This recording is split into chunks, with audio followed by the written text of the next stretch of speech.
boost or a win. And before we start this show, please don't forget to share it on any platform you deem fit. And if you haven't already, follow me here on Rumble and be here when I'm going live, which is normally 2 p.m. Amsterdam time every day. And please also do support me through the gift card, PayPal, Patreon, Gifts and Go. Links are all in the description box below, or send me super chat over at the Rumble live chat when the show is live, or subscribe to my channel. Support me that way. Any support would be greatly appreciated. I can always use it. Right. Yeah. Weather today is really warm as predicted. It's a clear blue sky. It's not super deep blue. I guess that's not very typical for the summer. It's more during springtime. So it's like, yeah, a little hazy, but I mean it's not because there's anything being sprayed, or it's just a shade of lighter blue. It's very normal when it suddenly gets this warm. Also because a lot of water just gets evaporated in the air at ground level suddenly with this heat. And that's what I think is the reason why the blue sky, when it's not clouded, gets a little less deep blue, more light bluish. Right, it's just a tiny sliver of a little cloud over there. It's like the only thing that I can see in the entire surrounding, just that one little piece of fluff there. It's overall nice and clear blue, and there's a bit of wind, which is very relaxing. It's very welcome with this heat, because I mean it is getting hot, summer hot, and yeah, it's been cooking in here, and it's only now that the sunlight is no longer hitting the wall here and it's cooling down to much more tenable proportions. The heat, that is.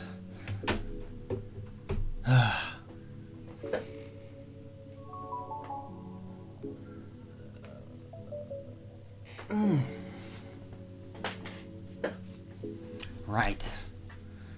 So it is Saturday, the 23rd of May 2026.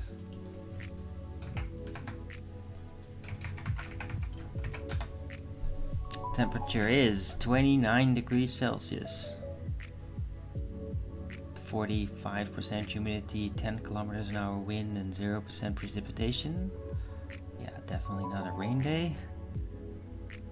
And yeah, tomorrow, day after, it's pretty much going to be around this temperature up until Tuesday, and then Wednesday it cools off a bit, and then oh wait, it goes right back up. Never mind, it's pretty much going to stay this temperature for a week with some slight fluctuations. So yeah, it's a very warm summer, late May. And I mean, it's happened before. There's been years where in the May, the entire month it would be, well, it would be the entire month it would be this weather. I still remember, when was it, like, is that 2019? I'm not sure anymore. I just remember that there has been at least one summer in the last 10 years somewhere where it was, yeah, like around 30 and super sunny and hot, like all May long. And if I remember correctly, the June on top of that as well. And then it kind of cooled off again, which, I mean, that's very normal. Shouldn't be that hot for that long here, ever. I mean, we're in river territory. It's unlikely to persist for that long.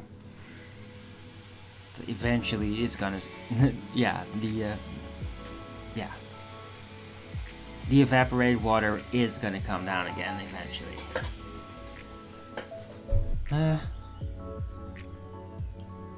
Right. So yeah, I'm a little cooked from the heat. So bear with me if I seem a little slower than usual, because I was really it's really cooking in here, like before 2 o'clock pretty much.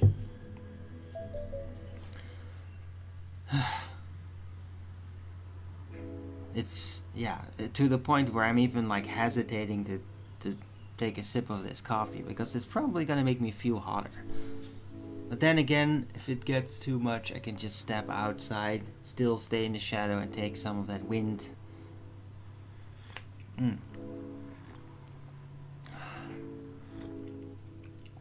Nice.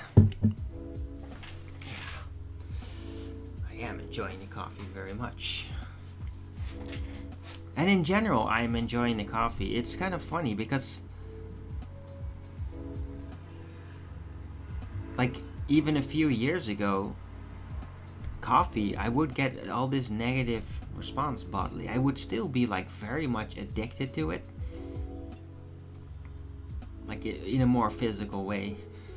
But like every time I just get kind of sick. And I mean, people might have even remember from from my YouTube days still, that I would just be kind of shaky or whatever, maybe have a slight hangover or something, and then I take a sip of coffee and then it's like, oh shit. Not good. Like, I don't have that anymore, like at all, and I feel very happy about that. I have begun to drink coffee at half strength of what I used to, though. Like pretty much everything the same. Good quality coffee. It's a good organic quality coffee that I really like. I've been using that specific type for decades now, 2 decades. But just half strength. And it still gives me a huge kick. In a way, like it's not like, oh, it's not really strong enough. No, it's I really just wonder, like, why did I always drink it that strong? Was I just being rambunctious about it? Just want to get a huge kick out of it. But I mean, it wasn't really effective. It's just too much. It's just odd to realize that. And now that I've adapted my coffee habits, it's way better. And I actually, well, I kind of drink 3 cups now standard. The last one actually pretty late, and it's fine. Like, I just always drink it at half strength and it's just fine, and I'm happy about it. Yay, coffee. Just don't drink it too strong.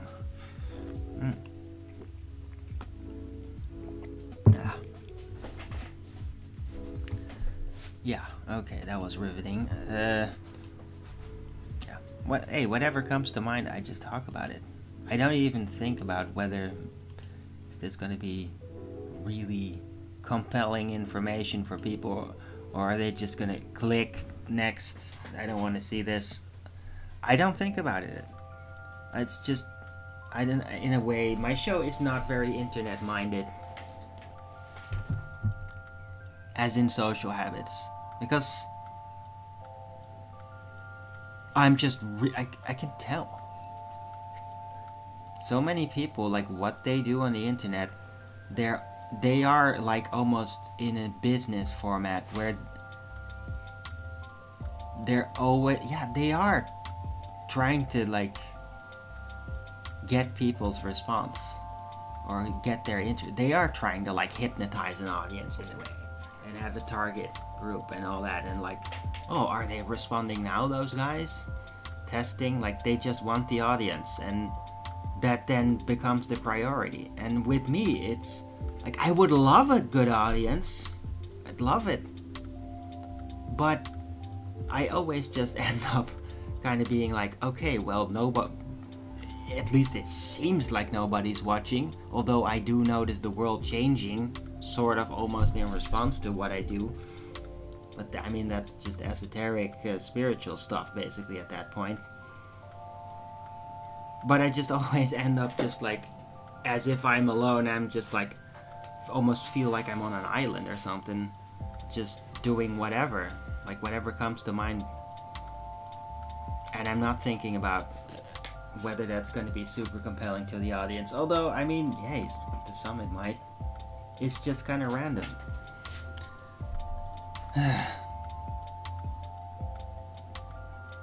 And it's gonna stay that way. I mean, that's just because I do a live show every damn day. And at some point you just find yourself trapped within a certain dynamic parameter. Like, yeah, this is just the best way it functions. If you try something else, it collapses. Or you can do it right for one few moments and then, just energy collapse, and then like less of performance after. And for me, it is all about being able to maintain doing this, like internally, spiritually. Like, keep going. Almost like this show is me pushing the wheel. Like I'm driving some turbine, almost like Conan, right, when he was a slave. Conan the Barbarian. But I mean, not in an actual slavery. I don't see it that dramatic, but it is like, yeah, my show is just me pushing that wheel, giving it my force, like everybody else is, whether they realize it or not. Pushing the dynamo.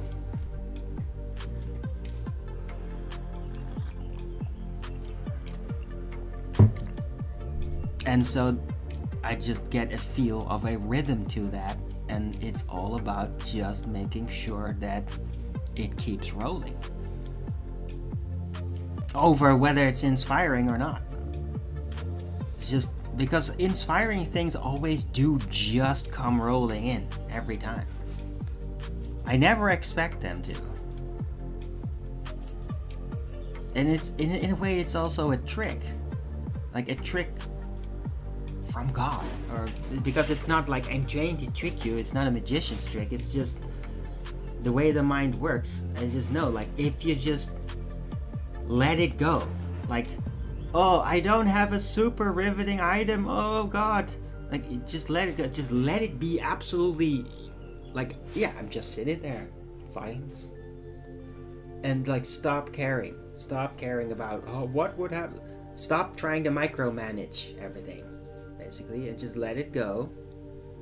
And then eventually you let it go, and then you get like more Zen type state, because you just let it go actively. And then suddenly good things start popping up. And they might kind of start out kind of innocent, or you think like, oh, hey, this, and you don't take it that serious, and then eventually like something really serious does come out. But it's because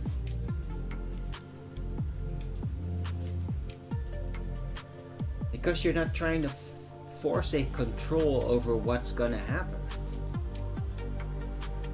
That's really it.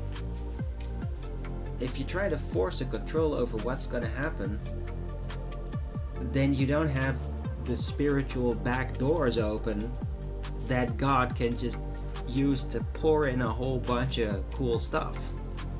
Good ideas, adding to what you need.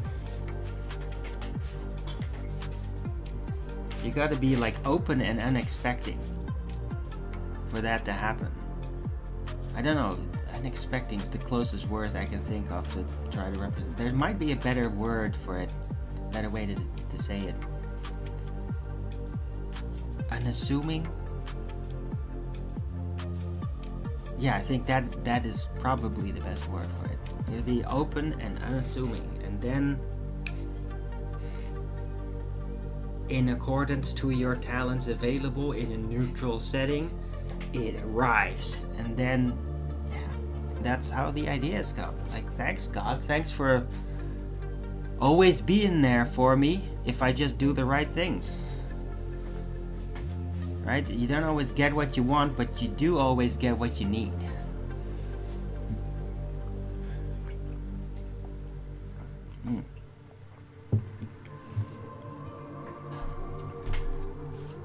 Let's try to fit that in the title.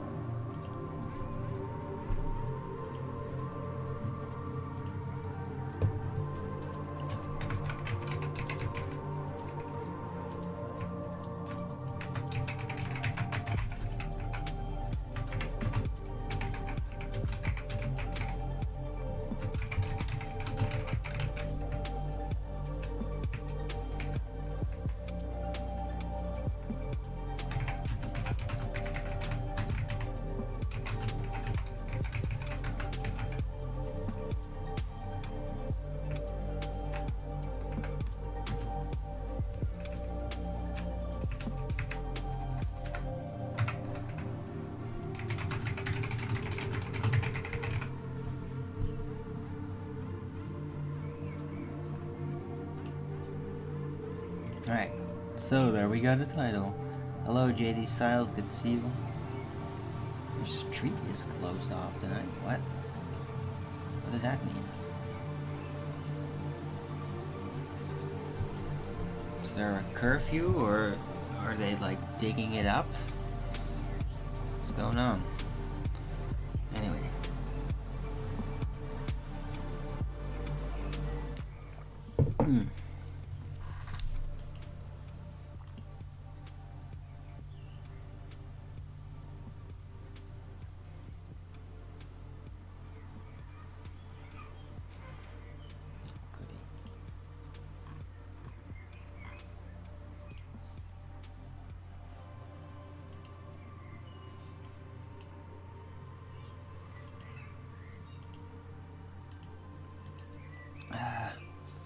Yeah, 18 minutes in.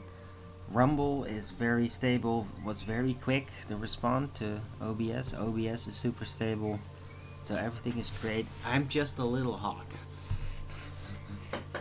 And I don't know yeah, today is gonna be like a riveting show. I never really know. I just feel a little mellow because of the heat. But good, I'm good.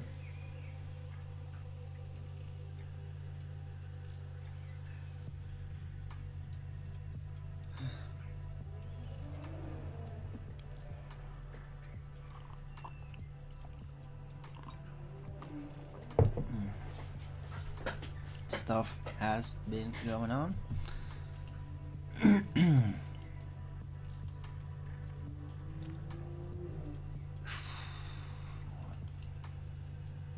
Let's just take a look around.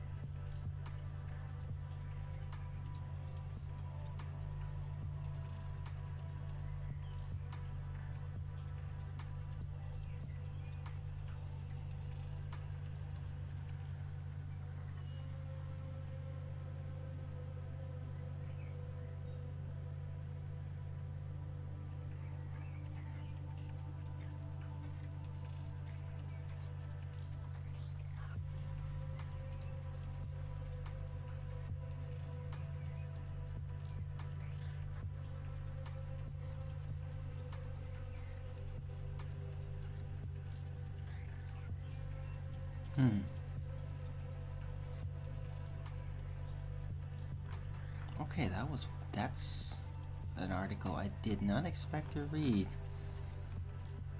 Apparently there's entire villages that are just getting overrun with like fear porn stories from their government people about how they got to leave. Like there's a disaster happening or something, or it's just something climate change related. And like what? Yeah. I mean, it just looks like same type of figures that are connected to the New World Order, to the liberals that are just rolling out this class. They are front running. Like, it is these leftists in this sense that are front running the the migration replacement agenda, and like also using climate change still to drive them. Like, none of it makes any sense anymore, but I mean, that's what they're doing. And just more story. Like, these people are all going insane. Like, really heavy insanity. Like, the level of insanity of what they're doing is like the reason why people in jobs and government functions and all that get a background check, and if they have that level of insanity in their record, like, they usually don't get hired because of exactly this sort of shit. Because they just go act out, and then you get a situation and everybody's all confused and angry. That's why you shouldn't have people that are clinically insane in government running things and making decisions.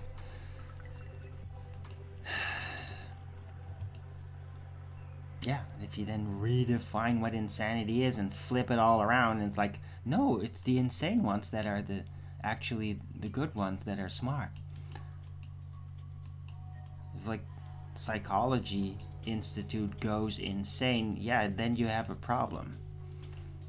And that may be part of the reason why this is all happening. Closed it.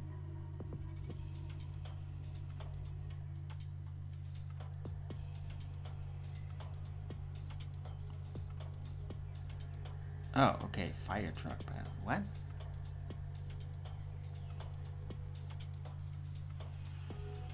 Huh. Okay.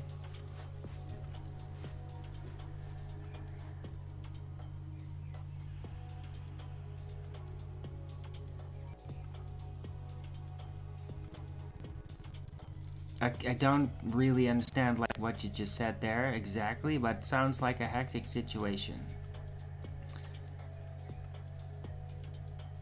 With potentially crazy neighbors and a fire and... yeah. Alright, that's nuts. And distracting. It's fine though.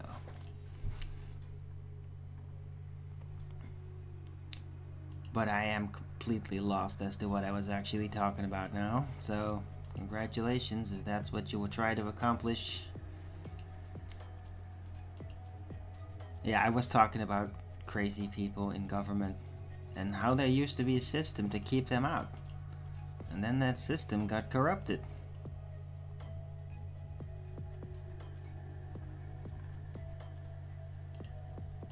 And then everybody just kind of left it like that. Because they didn't really want to have anything to do with it. I mean, how crazy is that? Like, basically a medical care institute. Like, those that deal with insanity, they have become corrupted, become insane, and everybody just kind of let it happen. And just like, okay, well, we'll just not use that then. And which is fine. And alternatives, right? Just usually talking to people does a lot of good for your sanity. But I mean, the Institute has become insane for quite a long time, and now its insanity is basically interfacing and holding the liberal nutcases in their political power position. They've flipped around realities to support their insanity. This is a problem. This needs to be rectified.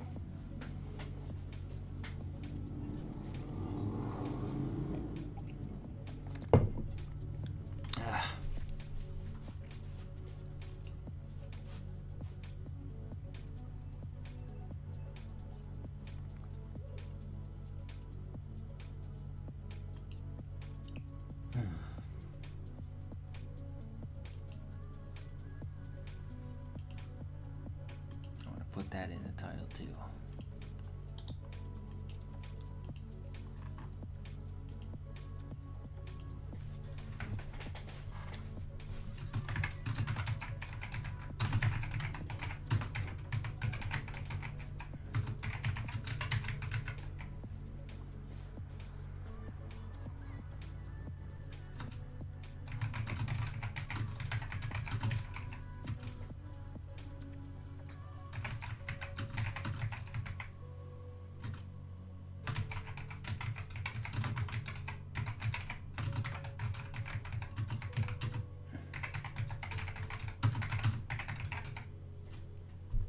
Yeah.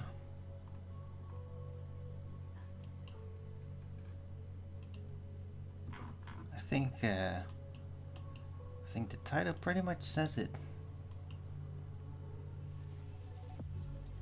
Mental Health Institute gone crazy and left alone now helps to keep nutcase Marxist liberals in positions of power.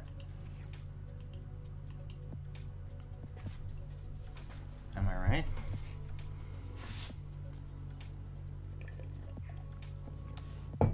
So yeah, in this case, like, people probably like responded mostly wisely by just like, yeah, we're just not going to use that. But the problem is that they have like official capacity. They have official functions. Whether you as an individual go and seek their counsel or their medical care is another matter. They are like a referee in a way to government. And so they should not have just been left alone when going crazy like this. They should have been corrected, sued potentially. Like, people try to do that. Like the medical board that makes decisions on what is crazy and what isn't.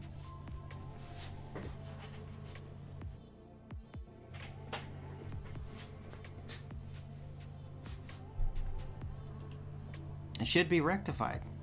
I think it would actually solve a lot if you go straight at this, to straighten out what's actually crazy and what isn't, to get it right. There's a lot of experience, a lot of attention to this, so it should be rectified. The weird mistakes that in their liberal mania they try to impose. Right? And a lot of it has already been kind of corrected. Like, oh, man born man, woman born woman, and like the gender stuff. But that's basically just on the surface. And like everybody's responded, but I mean, they're still holding on to it though. It's just not rubbing off on the people anymore as much, although a lot of the damage has already been done, right? Entire generation has been subjected to it. A lot of them did basically lose their procreation ability because of it.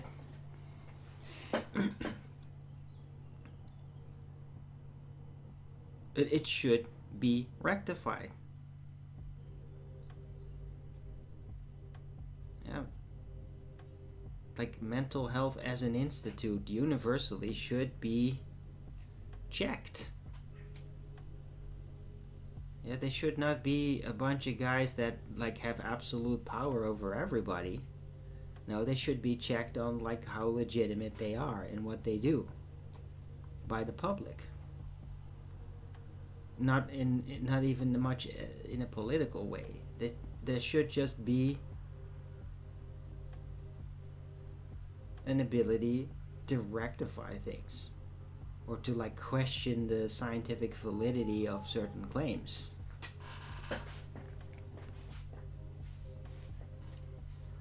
Or the classification of disorders, or how they're, if they are disorders, because a lot of disorders in the past that were just well established have like been de-insanitized. like declared that it's actually normal. Like that's bad. That's the real corruption, and it still persists. And that's a problem.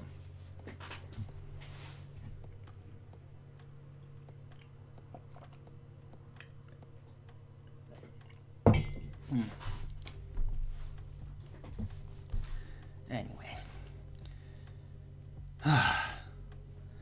Yeah, the coffee's nice. Man, having my hair loose like this, I mean, it's, yes, I know it's glorious, but it's a bit warm too. I almost like want to put it back into a ponytail, so just so it's cool, a little bit cooler.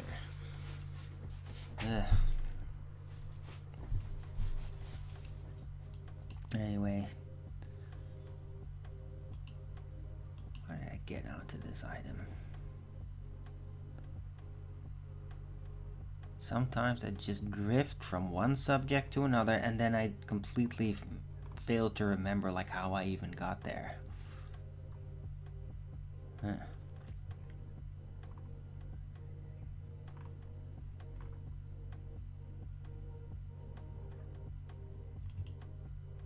Yeah, that's interesting.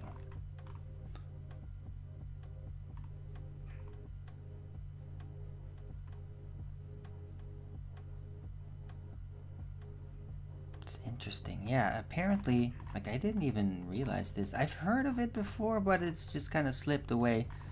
That in Japanese hospitals, they use hydrogen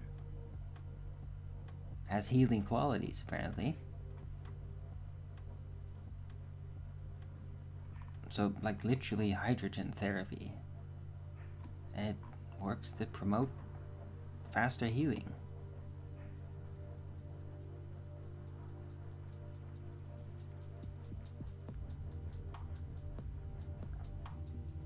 Decreasing oxidative stress. I mean, yeah, interesting. And you can even, like, do hydrogen therapy at home. Like, it's just a basic device. But yeah, I didn't know it was that popular or even institutionalized in Japan. That is fascinating. I mean, the Japanese, they don't care for like a homogeneous system. They just adapt and update as they see fit. I very much respect that about the Japanese and how they manage their system.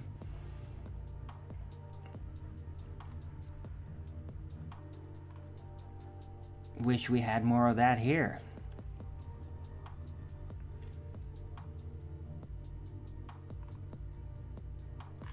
Right.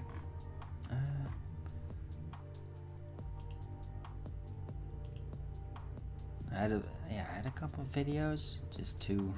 One happens to also be about the Japanese again. They keep getting my attention. But I mean, yeah, Japan is just very interesting. And it has some interesting historical connections to the Netherlands as well.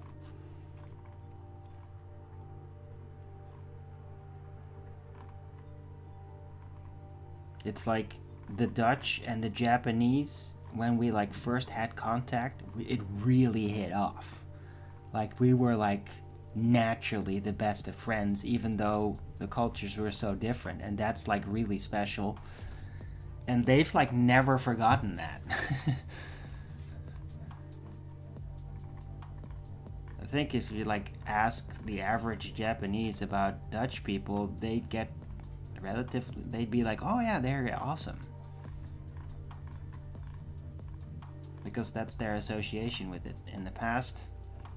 And I mean, there's still been pretty good cooperations and like business relationships and all that.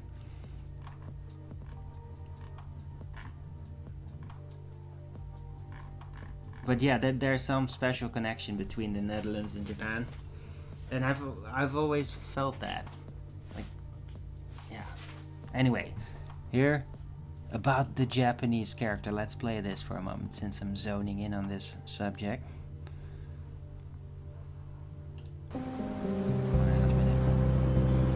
Whoa! You can easily find two contradictions characteristics of Japanese cultures or Japanese characters. One is elegance, one is brutality. But these two characteristics are very tightly combined sometimes, and our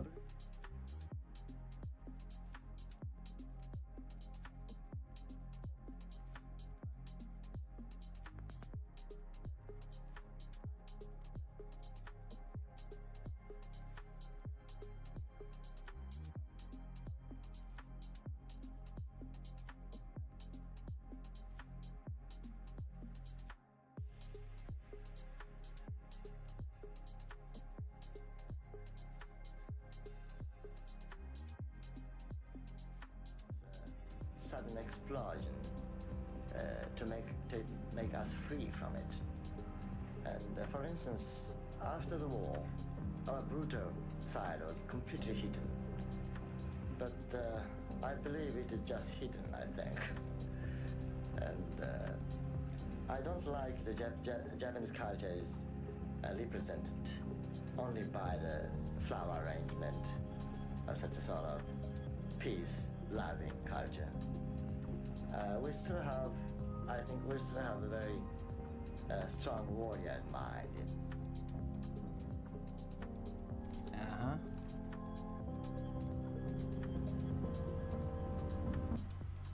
Yeah. Interesting.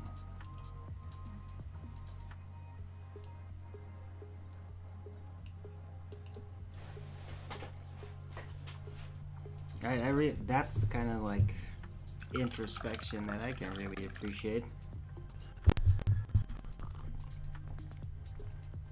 Like, that's the actual guy that is in that country. He's doing like what I try to do, except he is right there. He's right up close. He has the best feel for it. And he sounds like very perceptive.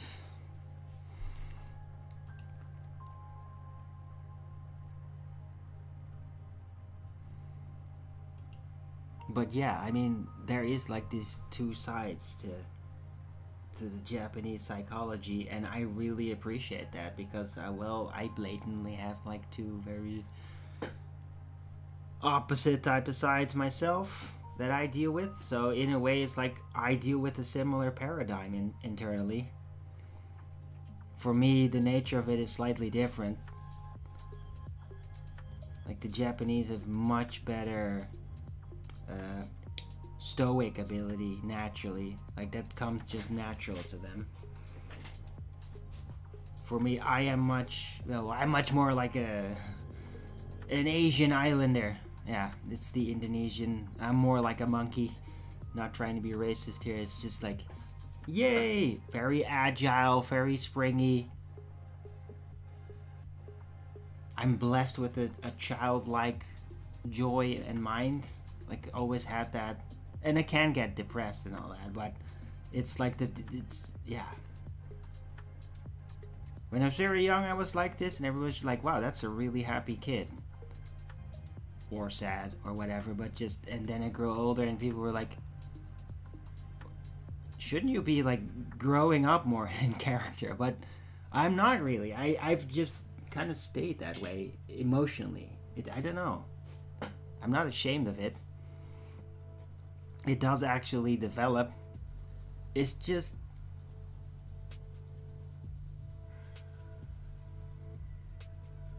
I never understood that about people in general. Like, why would you let that go? That side of you. How could you live without that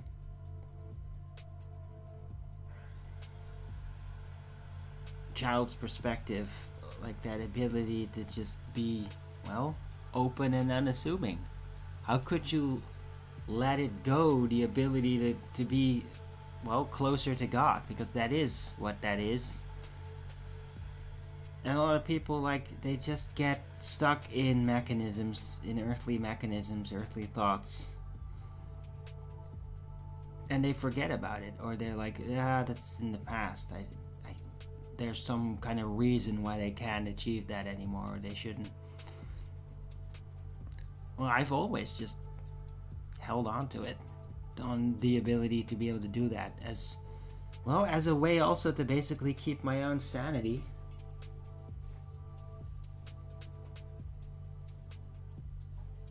Because yeah, things can get really bad emotionally and depressing and all that stuff inside as well. And then if you do not have the ability to just like reset, become open and unassuming, well then that's how you get really stuck into those negative spirals. You gotta be able to let it go.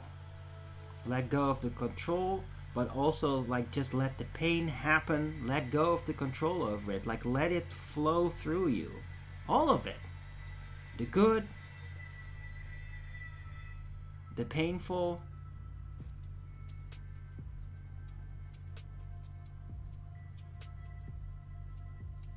yeah, and it is tough, but I mean, if you just do it, you grow. Then you grow with it. If you let things flow through you, then you grow with it.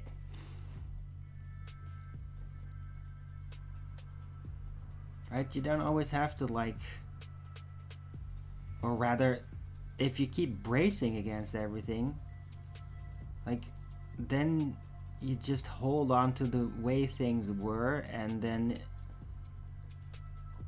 hold tight. But reality rarely moves back, although it does sometimes cyclically, just with common sense things. When people go insane, they kind of like drop their common sense, and then you should definitely hold on. But in a way, it is also potentially worth it to kind of explore how that insanity works, right? I mean, a lot of people were kind of, this sounds weird, like, so don't take all of this like enthusiasm or anything, but when the whole gender stuff came out and like pronouns and all that crap, it's not like everybody's like, yes, this is the new default. Everybody that got into it. No. It was the hot new thing. It was being presented like that. And, well, people were just kind of curious as to like, what is this? How does this work? How can I master it so that I can just not have it be in my way? And then they get caught up in it. And in the people that do that, right? And that's like how it really it's not like they really cared. It's just the rage, and people wanted to understand it, like especially the young people. They just want to understand it.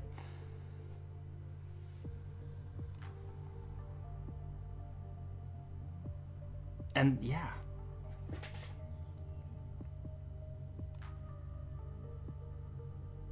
either open up to it, let it go through you, then you understand what it is, and then you should be able to go back to common sense, have it be invigorated, or you kind of like start to have doubts about common sense, and that's a problem then, right? So it's always going to be valuable. It's like some people should brace against changes if they feel called for it, to hold on to the old format, to show its power, its truth, its strength, and then brace against the outside world who's like disapproving and just calls you archaic or whatever. That's important that you give into that calling. But other people might have an opposite calling that's not an enemy of the first example, but another approach where they are like trying to actually dive into it to see what it is and learn about it, to master it and potentially overcome it. That's another approach. It's a more liberal, typical liberal-minded approach. But yeah, a lot of liberals, they get into it, and then at some point it's like they become possessed by the devil, and then they just switch sides. They're no longer engaging in a defensive stance, with like going with it but not letting it become part of them. No, suddenly they're possessed, and then it is them, and that's what's so fucked up about it. Like, that is the danger. A lot of liberals, like, they are liberal, but then they can't really handle the strain, and then they become possessed because they're engaging in a process that they're actually not strong enough to do that. They never realized it.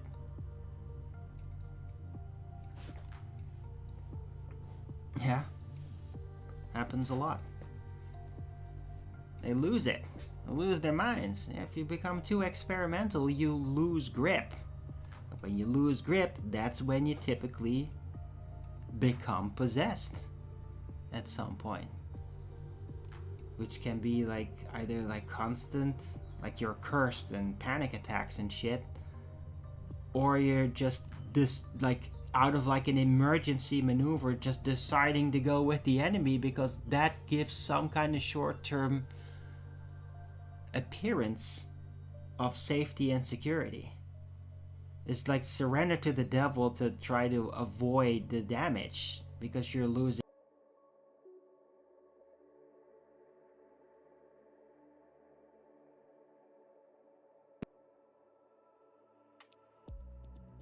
over yourself. Also possession. You know, that's what's actually behind the internal mechanism of possession and how people become possessed.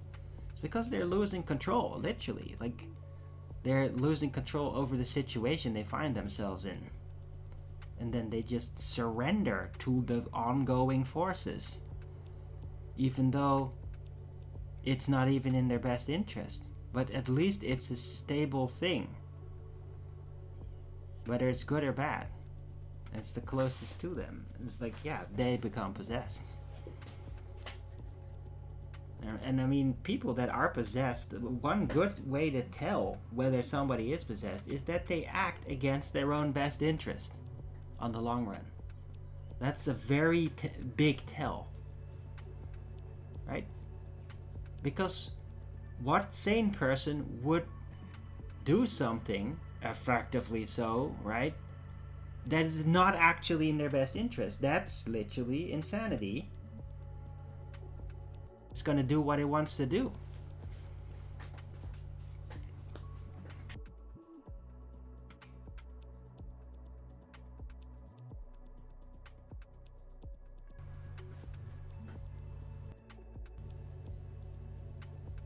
Yeah. Anyway.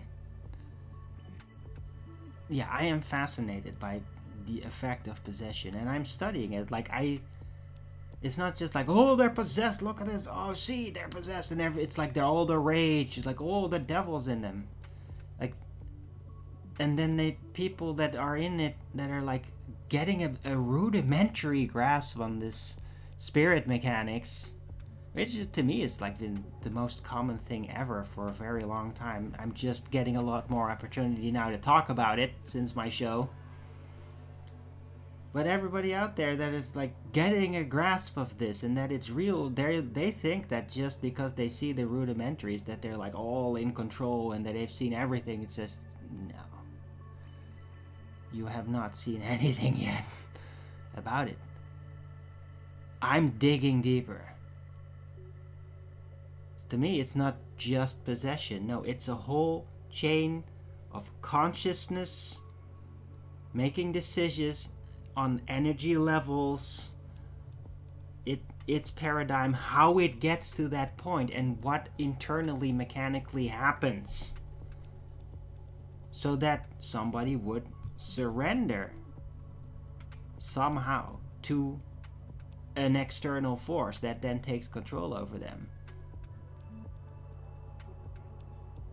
And I mean, there's always like an acute reward for it. Like, a typical symptom of possession, a side effect, like a reward that the symbiote or parasite gives you, the spirit parasite, is that you're probably going to be in a very strained position, like your energy is going to go wild, internally hurt. And then the possession like immediately takes that away, like immediately cools you down internally, brings instant serenity. Is like actually a direct effect of the possession taking its grip over you. Right? And yeah, if you have a lot of internal anxiety and struggle and it really hurts at times and you just can't get yourself to just let it happen, let it go through, you accept it, then being seduced to just, it's almost like taking a drug. It's like, if I just right? If I just take this drug right now, the pain will stop. Yeah, that's literally an addiction that's like very much associated with painkiller addiction or heroin, right? Well, in a way, possession works the same, and you don't even need to inject yourself with anything. It's just, it hurts a lot, and then you just surrender. And as soon as you do, it no longer hits you, it no longer hurts you, the thing that's causing the anguish internally, which is spiritual. That's the relief of getting possessed. Yeah? The thing about demons that possess you is they actually give you what you want. It's just never going to be the actual solution on the long run. Yeah, they always give you short term what you want. They seduce you that way. It's all of it is addiction based, how demons work, right? And so they just pull you in like that on a short-term solution, but never a long-term strategy. Like, that's where they actually act. Once you give them the room to do that, they act even further against your interest, and what they do typically will end up making the internal anxiety and hurt that initiated you to surrender yourself to the demonic force. It will actually be amplified by the actions of the possessing demon. Once it gets that room from you to act, it will actually increase the turmoil, which is like a logical spiritual conquering tactic, because that way it gains more opportunities to actually possess you. It's all very logical. Like mechanically logical. It's very tangible to me. Like, this is it. This is what happens. This is how it works. Possession. And I can, to a degree, testify this from personal experience, where I have gone through cycles like that, because I have known like a lot of internal extreme pain, and that I would basically allow some kind of entity that's not a good thing take a part of me to relieve me. But if I would like do that too often, then eventually it would subtly, like, it subtly takes you.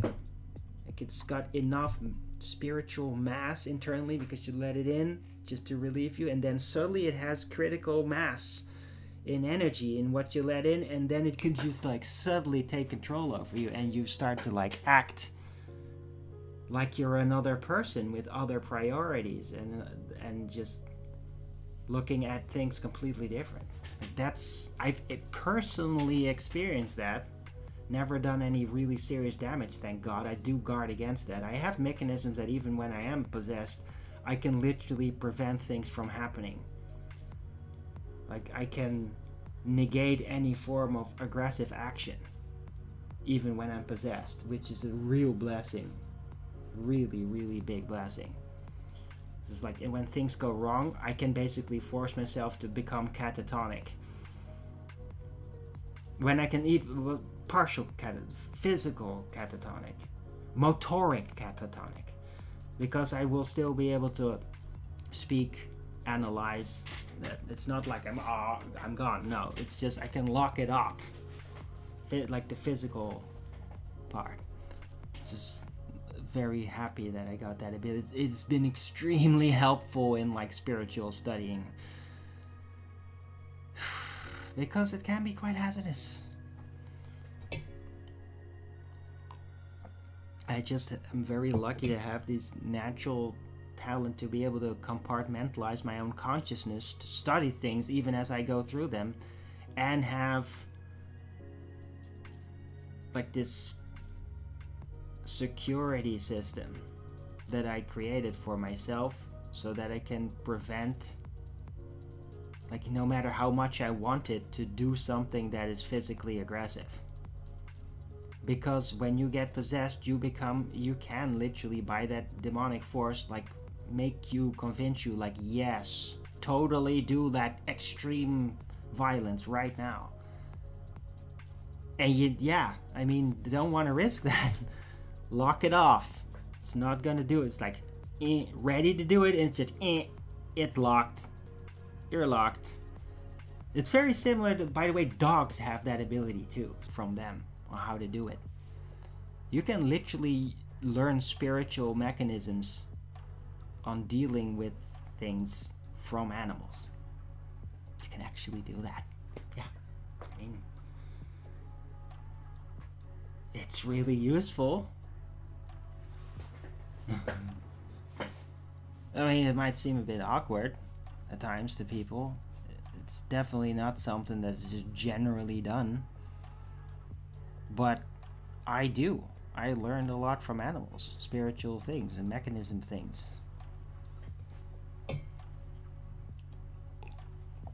Right, I always like to mimic their sounds, like, but also their internal workings.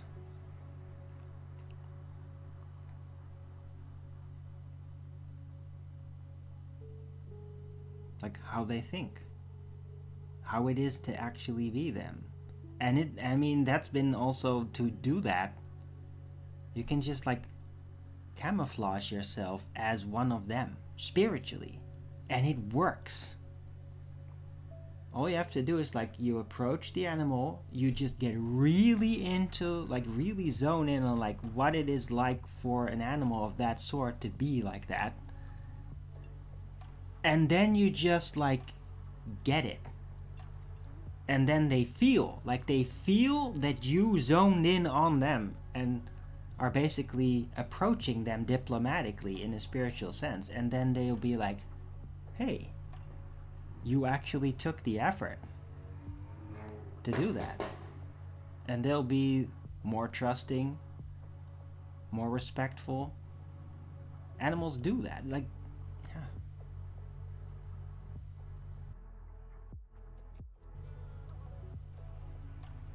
It's also worked like on horses for me.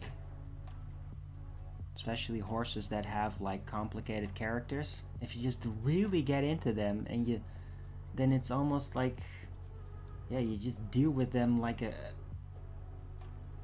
sophisticated relationship, like a couple does. Like when there's friction between, and like it can get really complicated, but they'll make the effort and it'll work. And I used to do that with certain horses that were very complicated, that I sought out to ride those, because I'd done horseback riding when I was younger, between 8 and 12, and I liked the complicated ones. It was like a challenge. This was a psychological challenge, and I did it, and I like went very far on that, and I was really proud of that too, because I was the only kid that would actually take those horses, the notoriously difficult ones. I was very proud of that. And I guess I was also trying to brag a little bit, because, well, there were a lot of females that were riding alongside, so I was like trying to impress them too. Which, I mean, can you blame young Arwen? You know?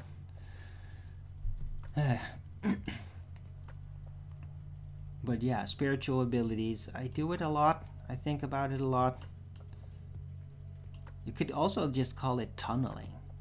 Zoning in, tunneling, spiritual copying. I just do that. It's second nature. It's more second nature to me to do that than it is to like be in a group dynamic with people, because that to me is like a very long and sometimes tiresome exploration process, because like I'm more interested in things and even in other people than they are. It's the story of my life. Like, I'm more interested in details about them and their psychology than they're like willing to even look into. often.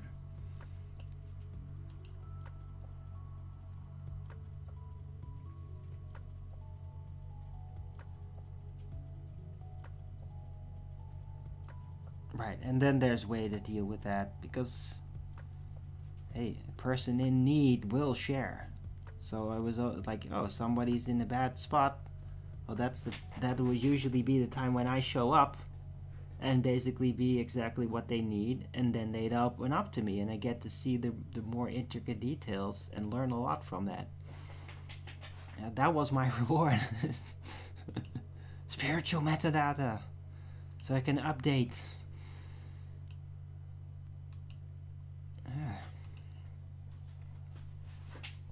Alright, anyway. Hope everybody's appreciating today's show. It's been going for an hour. I do feel like I'm more in the flow now. But I am going all over the place. Well, maybe not so much. I'm going inward. Spirit mechanics.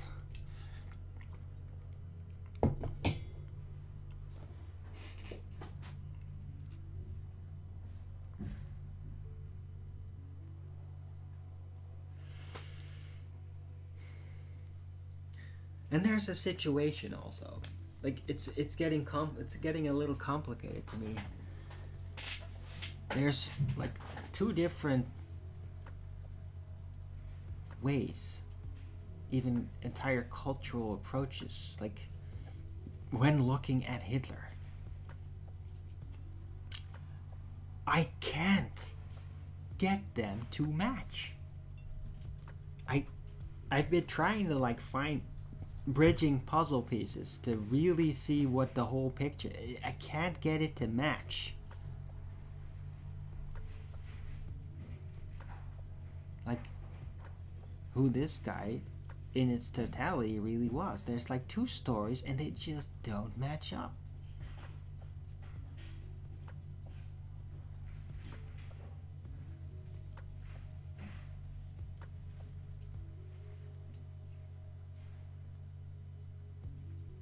And it just makes me wonder at times, like, after the war, did like a bunch of people basically LARP footage together? And I'm not talking like a Hollywood movie or anything, but like really like LARP a whole bunch of things together and speeches of Hitler that he never did, like the real one. Was there just an entire afterplay to roll out on how terrible he was, to basically ruin his character with fake acting that was then being rolled around and shown everywhere instead of the real thing? Is that what happened? Because there's just like two stories and they just do not line up. Like it can't be both. There's something weird going on and it confuses me.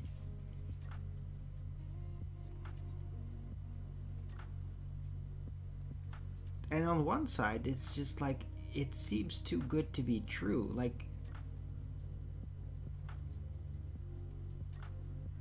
there were some things about Hitler that were like really good apparently and really radiant, and I mean that does not match the other story at all. Like how is this happen? Like it's very confusing.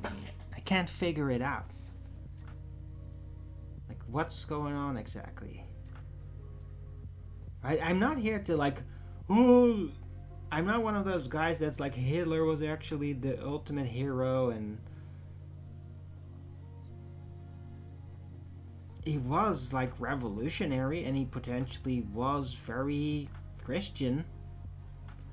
But I mean things didn't go wrong and he did actually meddle with a bunch of occult stuff. Yeah, he kicked out Freemasons.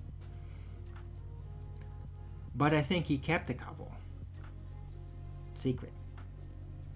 And I think he did all kinds of secret shit. But I don't know for sure.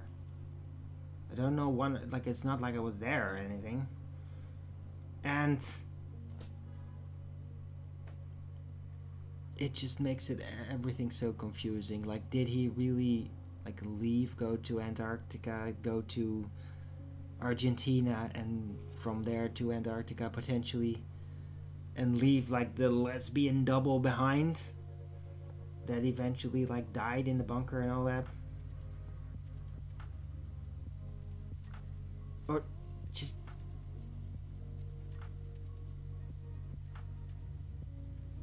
or was the whole lesbian Hitler thing a completely parallel act, that he didn't actually go and leave it to her, that he did actually stay, really just try to do his best, and then eventually like fled or something, or perished, and then the lesbian act thing was made potentially afterward, like a LARP,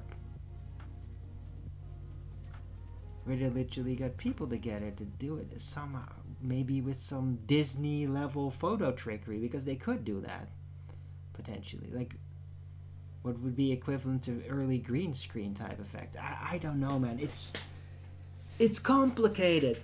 It's just, I don't really understand what's really happened.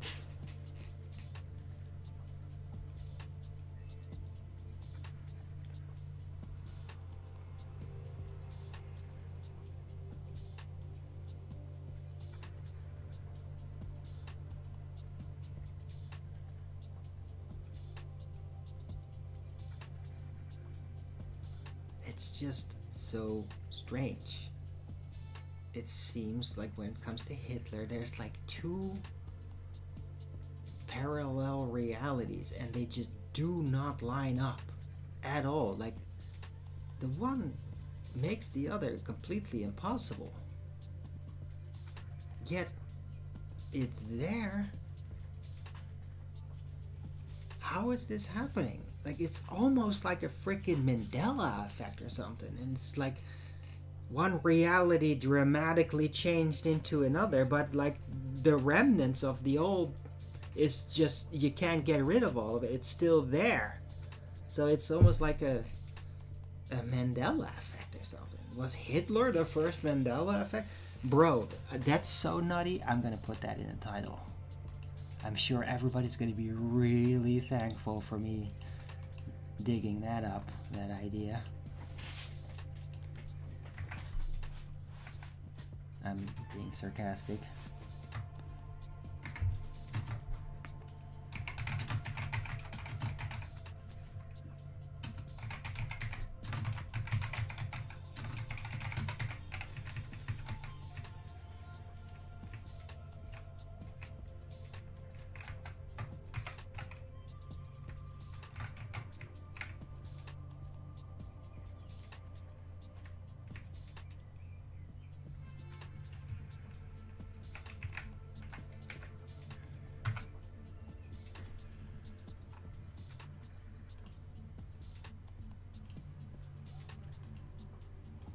There, I did it. I put Hitler in the title.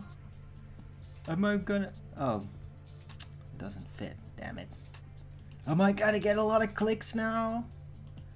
I'm gonna let it go on clicks.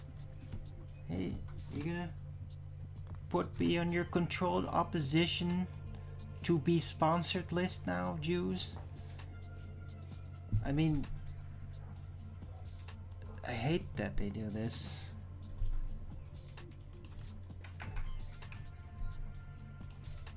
Like, only help your enemies seems to be the new tactic.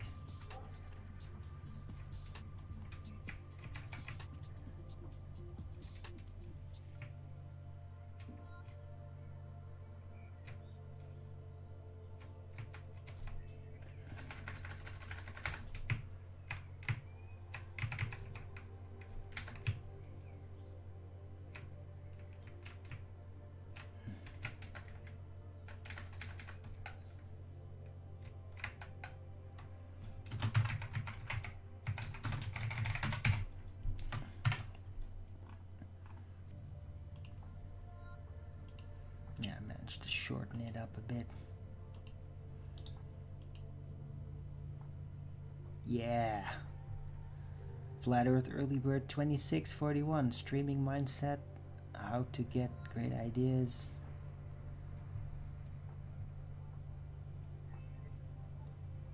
Be open, unassuming, and just let it happen.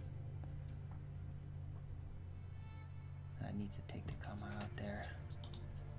It's always a trick to figure out how to assemble the titles,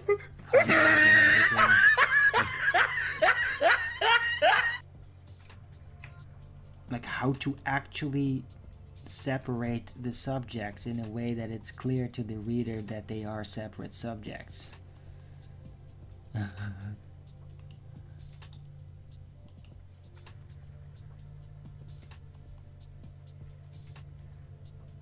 Oh, wow, okay. Bye then. Streaming mindset, how to get great ideas, be open and assuming. And just let it happen. Mental Health Institute's gone crazy and left alone. Now keep nutcase Marxist liberals in power. And was Hitler the first? Mandela effect. Yeah. Oh, nobody cares. Fuck you. I care, bitch. You think I give a fuck that some fucking troll that can't leave me alone? While nobody else seems to care? That they don't like it. Well, fuck you, dude. I like it. I like the titles of the show. I like to talk about this. And I don't give a fuck that you don't like it. Go fuck yourself then. Yeah? If you like it, hey, I'm glad you like it. I don't know, maybe support me sometime, but whatever. You don't like it? What the fuck are you even doing here, you fucking retard? Why? Why are you here? Makes no sense. If you don't like it, you're just an idiot then. Yeah?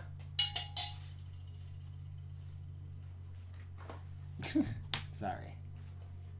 It's just, it's very rare that these fucking retard trolls even do that here anymore. It's just, I don't understand why they keep hanging around. It's the daily downvotes on my shows, and it's like, nobody cares. Like, they really, like, actual other people, the world, they really do not care that you do that. You get it? Like, I barely give a shit. The rest of the world, they really do not care that you come here every day to put the thumbs down on my show. Yeah, they really don't care about that. So why do it? Yeah, why do you come back every day and do that here? Like, I'm doing my show here every day. That's my thing. It's what I do.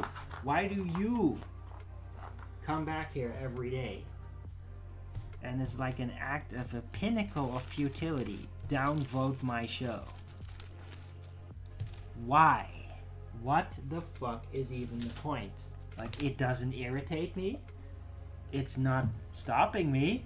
That should be kind of obvious since I've been doing this for 10 years straight. Huh? So why?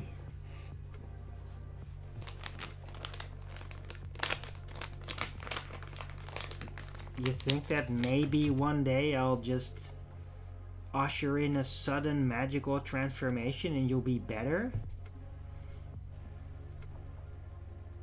It doesn't work that way.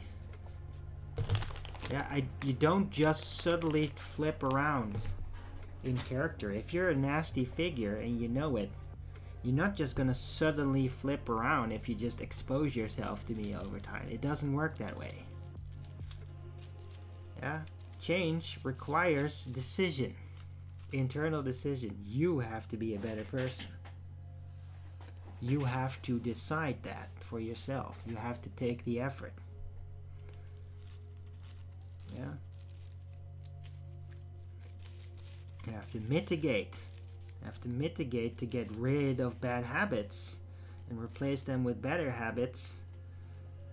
Get new energy sources.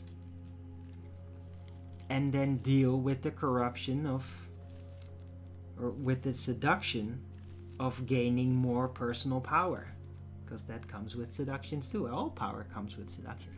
As soon as you rise in power, Lucifer shows up and seduces you to abuse it, usually leading to you losing the power again, falling back in the hole, or contracting yourself to some power system that makes you a slave to it. Yeah? So really having real power is actually, it's more difficult to hold on to power than it is to get it. And that counts for spiritual power too. Yeah, it's not about reaching that height, it's about being able to have it and maintain it in the face of the world and a bunch of demons that would like to see nothing else, nothing rather than to see it snuff out so that they don't feel so bad about their own failure that led to what they have become. Yeah? They don't want to see that.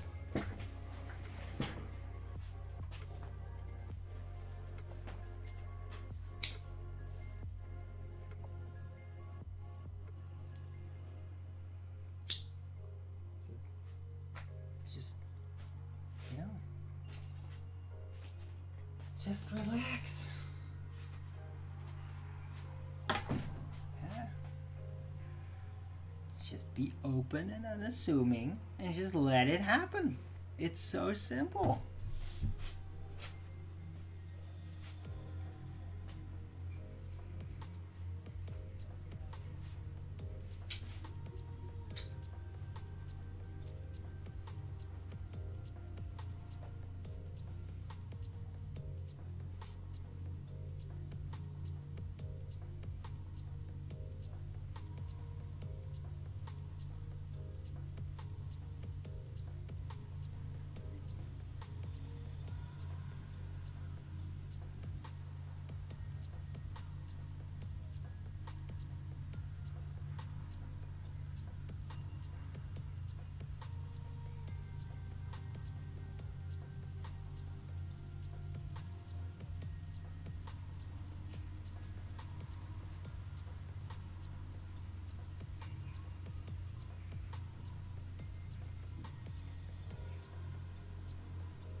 Yeah.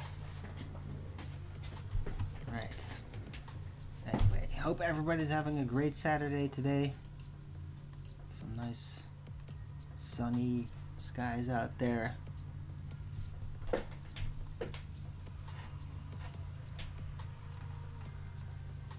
yeah, bumped into this. That's interesting. The Swedes are always like at their tip of the spear when it comes to forestry. It's very impressive. They used to have like those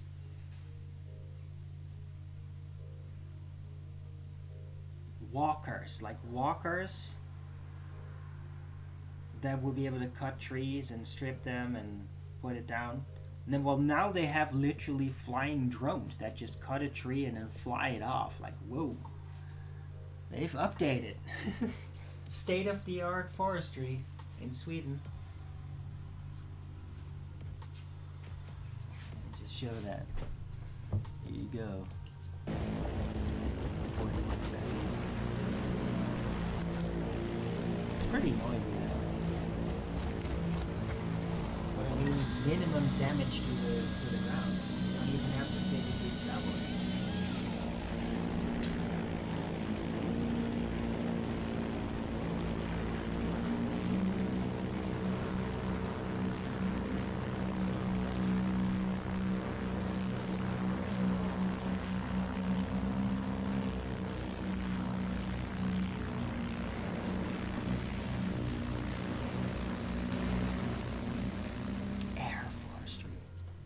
Pretty cool.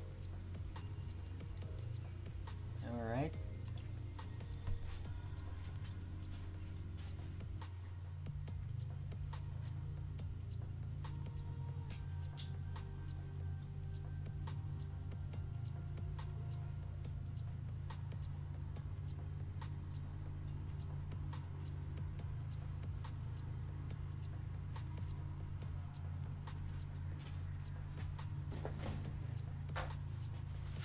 Maybe a lumberjack doesn't like that thing though. It is probably gonna take your job away.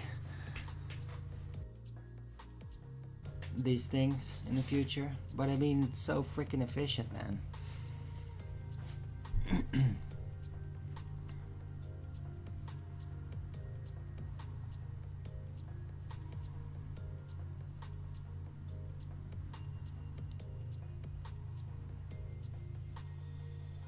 And I mean, after a while, you'll just have like helicopter drone versions of this where you can like have an operator like sit inside of it doing that. If, yeah, maybe.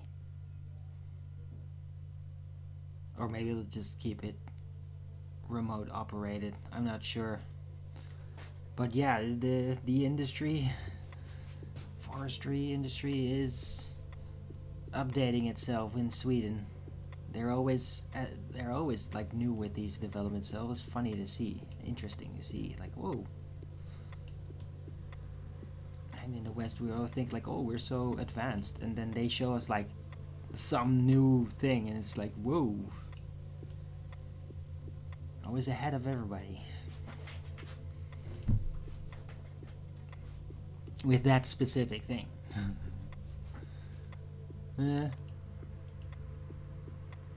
And in a way, also in a way with like the migration policy, it's the Swedes that are actually already sending like these foreign communities back.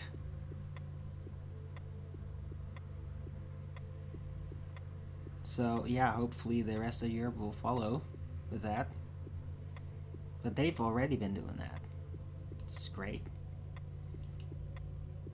Good on them. And yeah, about time, sure.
Whoa.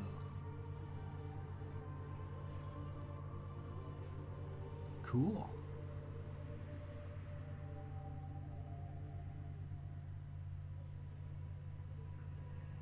That's amazing.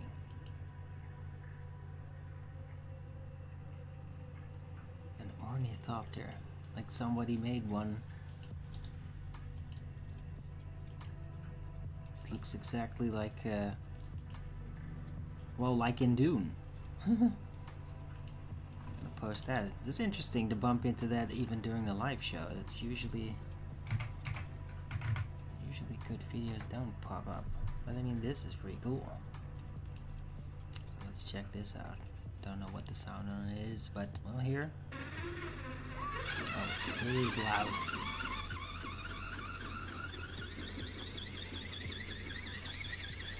But I mean, that is still pretty impressive.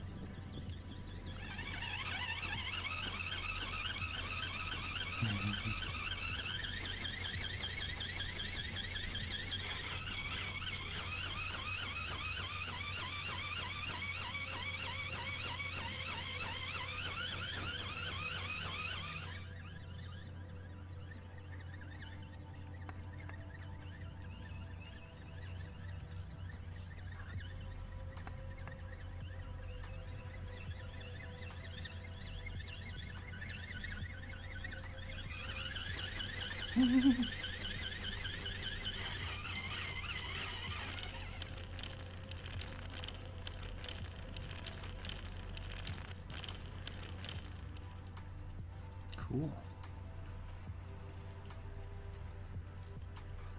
And I mean, that thing looked pretty cheap too, so it's like, yeah, you could definitely improve upon that. Make it a lot less noisy. But that's already pretty damn impressive, really.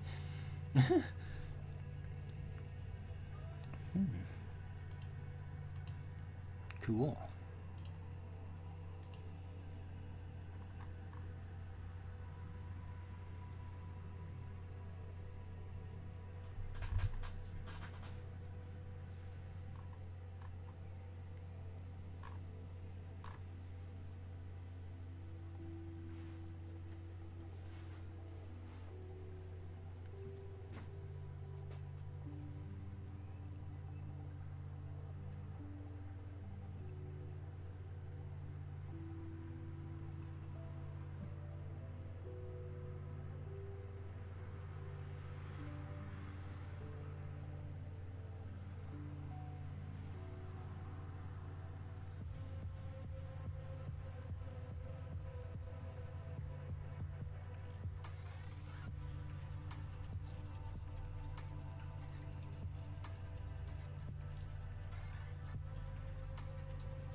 Okay, that is cool.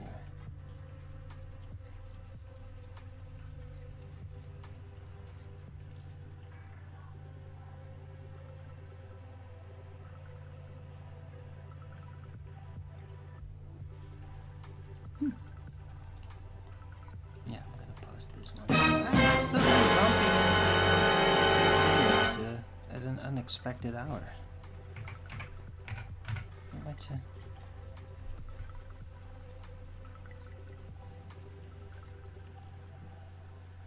Micro shrimp. They apparently have like an entire colony inside of some rock that they made. It's fascinating to see that. Yeah.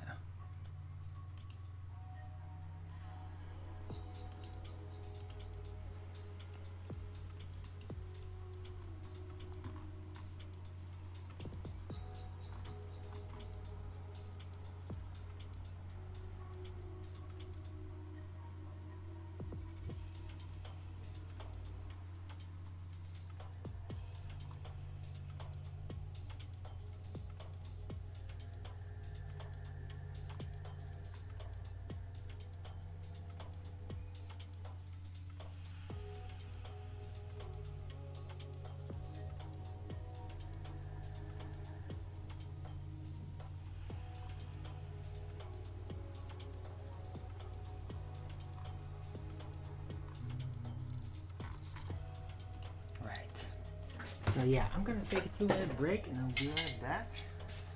Don't forget to Rogan's it up if you're liking the show.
back.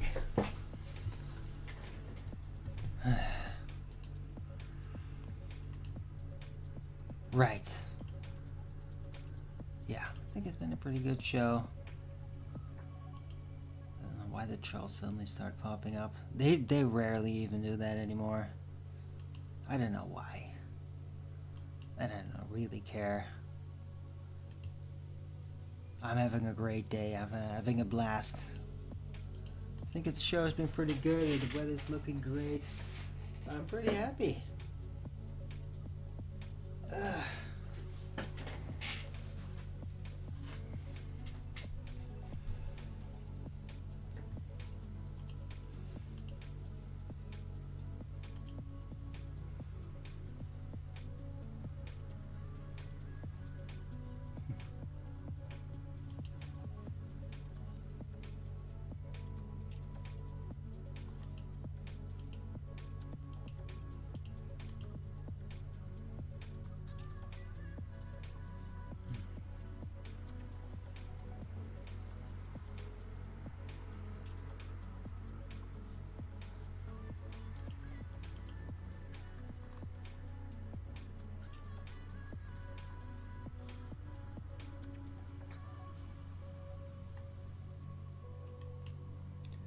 Right, so yeah, I'm gonna round out the show.